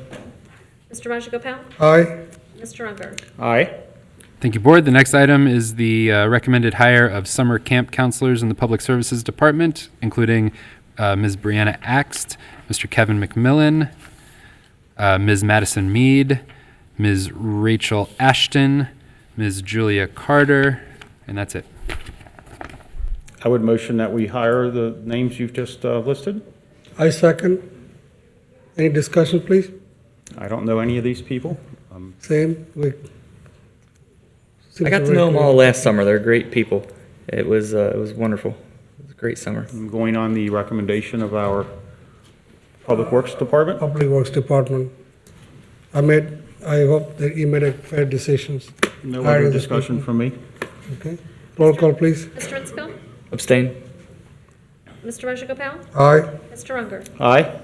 Thank you, Board. The next item is the recommended hire of part-time paramedic and part-time firefighter EMTs in the Department of Fire and EMS, including Ms. Tanya Caudill, Mr. David Higgins, Mr. Andrew Ratterman, Mr. Ethan Roel, Ms. Bailey Stafford, Ms. Erin Walton, Mr. Ross, and Mr. Ross Yaden. I would motion that we hire those people. I'll offer a second on that. Any discussion, please? Not for mine. I don't know any of them either. Don't know who they are or what they look like. Thank you to our department heads for finding these folks. Mr. Inscoe? Aye. Mr. Rajagopal? Aye. Mr. Unger? Aye. Very good. Thank you, Board. The next item is the recommended hire of seasonal fire hydrant maintenance workers. We recommend the hire of Mr. Blake Bodicher, Mr. Shane McNally, and Mr. Nicholas Martini. We have a motion on the floor. I'll offer a second. Any discussions? Not for mine. Not for my. I think this great worker we need, make sure that our fire hydrants are operable conditions. You never know where fire department will go, rusted, anything like that is very critical part of providing safety for the community. I don't know. Over 3,000, is that right? Something like that? There's a bunch of them. I don't know this person either, so. Go ahead. Mr. Inscoe? Aye. Mr. Rajagopal? Aye. Mr. Unger? Aye. Very good. Thank you, Board. The next item is the recommended approval of the contract that I signed with Selection.com for FBI background check services. I'll make the motion. A second. Any discussion? Yeah, Dan, do you know any of these people? No, it's just, we had a citizen comment earlier that we should start cherry picking who we hire, and we don't do that here. So, no, I don't, Selection.com. I think I've actually been processed through them myself at one point for my certification to work in the Archdiocese of Cincinnati. I think that's who they use. Sure is. Yeah, I had to get a background check to volunteer for the park program last summer. That was humbling. Take that very It's like, really? But yeah, it was fun. Right. No other discussion from me. Other roll call, please. Mr. Inscoe? Aye. Mr. Rajagopal? Aye. Mr. Unger? Aye. Very good. Thank you, Board. And the final item on the consent agenda is recommended approval of a contract with Ring for township participation in their Neighbors program. I'll make the motion. I second it. I do have some discussion on that if Roger's going to ask. Thank you. I did have a resident that asked me, they couldn't be here tonight and they wanted me to read this about the Ring program, which I've had time to think through, but they wanted more time. The resident said they have a draft email that they haven't had time to vet and asked me to send this. Their concerns lie with the privacy, but not just with the privacy, whether it's wise of Colerain taking an official position for a profit company. They said, will we sign similar agreements with companies when approached? And then he brought up Harrison County Sheriff's Office in Texas did not sign the memorandum because in part it seemed to constitute an endorsement of a for-profit company. This resident also asked, is there a need for this agreement? Most people share footage no matter what platform is asked for by the police. If not, there's always the process of getting a warrant. The resident suggested that we could search on racial profiling problems on the Nextdoor platform, they've had encountered problems with that on the Nextdoor platform. Then they just said they're sorry, they wish they had more time, but they have to run. Thanks for hearing me out. Thanks for your service to the township. So hopefully I kind of did you justice there reading that for you. I'm sorry you couldn't be here. If anybody wants to respond to any of those concerns or whatever, that's fine. Sure. Yeah, so this is a tool that is been requested by the police chief. It's a tool that's used in many communities throughout the country. It is a tool that is used to solve crime, and it is a 100% voluntary sign up for those who want to participate in the program. There's a misconception that I think some might have that this is some kind of Big Brother, we get to see everything. If you have a Ring camera on your front door and you would like to share that data with the police, if there is a burglary in your community, then you can choose to do that, right? So there's no other way to get around it. It's just a tool. It's a crime-fighting tool. So recommendation is to approve. I have a question, Jeff. The people signing up, they sign the waiver? Yes. Or this data you collect? I don't collect it. Oh, no, I'm saying hypothetic, you know. Uh-huh. Is it admissible in the court of law as an evidence without search warrant? Well, I think the videotape, if I understand this correctly, would all be from the public domain. And assuming it's all in the public domain, yes, I think that would be admissible. You know, that's the way a lot of crimes are investigated now, because there's cameras on every street corner, and, you know, that a lot of things are captured by surveillance cameras, and all you have to do is authenticate the video, and yes, it is then admissible. Yeah, the days of privacy are long gone. I mean, you can do one of those 23andMe DNA tests, and they can trace it back to a relative that committed a crime. So, and this isn't these aren't inside people's. If it's inside somebody's house that didn't own the place and that didn't give consent, then we would need a warrant. But if it's just in the public domain, no, that would be something that you would not need a warrant for. What if it's on a rental property? But you're looking outside in the yard? No, that's okay. I want to thank the board for tabling that at the last meeting. It gave me some time to look at it also. I don't think we're endorsing a particular company by signing up with Ring or allowing our police department to access that. In the same way, I don't think we're endorsing the Ford Motor Company by buying a Ford police car or any other company, because some product that we bought here, like this Apple iPad, I don't think we're endorsing Apple. I don't tell see Microsoft it that way. One of the things I did look at was the data retention and what happens to that data down the road. So, and who owns that, or where does it go, or if it stays a part of a court record. And so that's what I was able to investigate on it. So. Any further discussions? That's all for me. Heather, roll call, please. Mr. Insco? Aye. Mr. Rajagopal? Aye. Mr. Unger? No. Very good. Thank you, board. We've accomplished a lot tonight.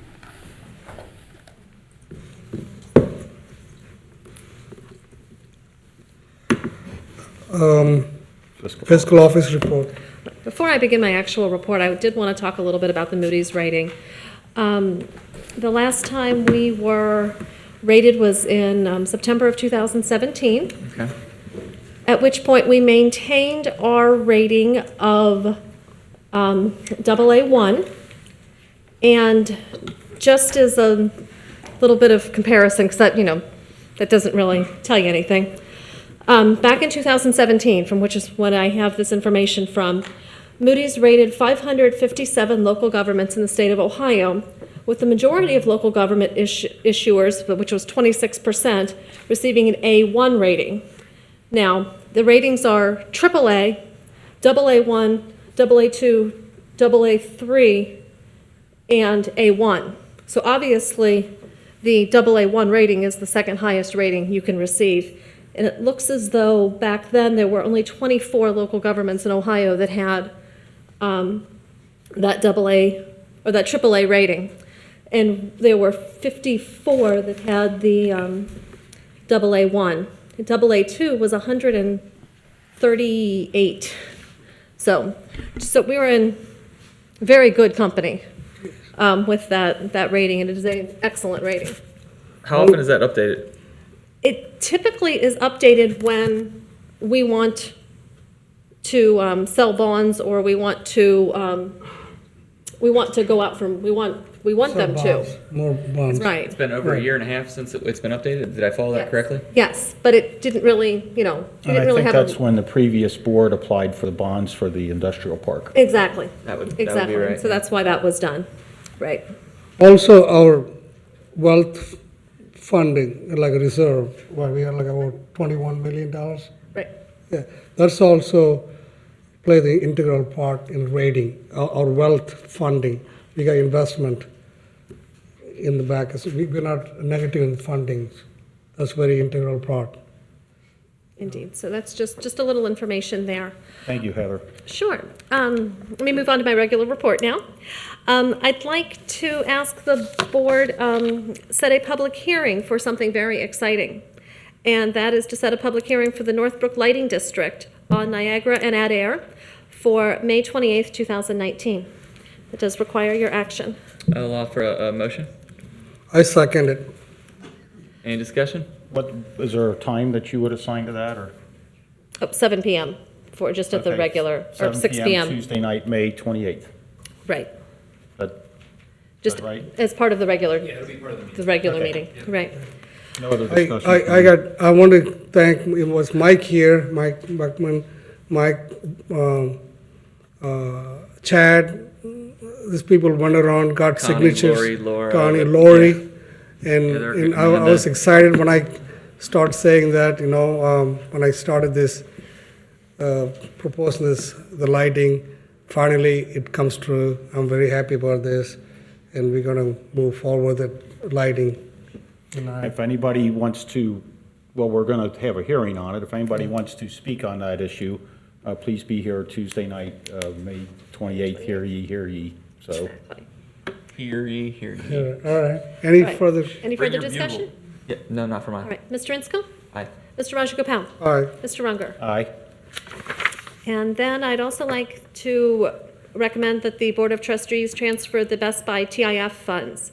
The Best Buy TIF is no longer in effect, and this request will transfer the funds received during the first half tax settlement in the amount of $23,168.91. I'll make the motion. A second. Any discussions? Did we previously transfer some funds out of that TIF? I can't recall. Yes, But this is different than that. right, this is Okay. additional, yeah. No other discussion. No further. Mr. Insco? Aye. Mr. Rajagopal? Aye. And Mr. Unger? Aye.